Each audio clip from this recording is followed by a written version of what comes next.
Okay, vi har tre problemstillinger ved vores hjemmeside. Vi skal finde ud af, om brugeren kan finde ud af at tilmelde sig Cykelmyggen Egons nyhedsbrev.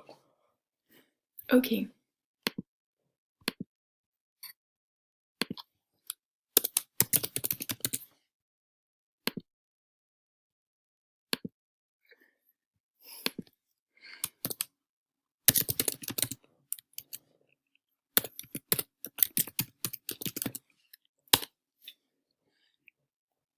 Yes.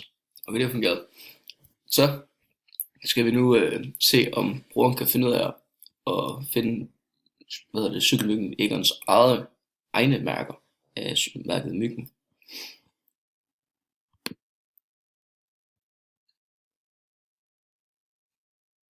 Yes. Og til sidst, om brugeren kan finde ud af, hvilke åbningstider butikken har om for eksempel lørdagen. Om lørdagen har butikken åben fra 10 til 2. Super.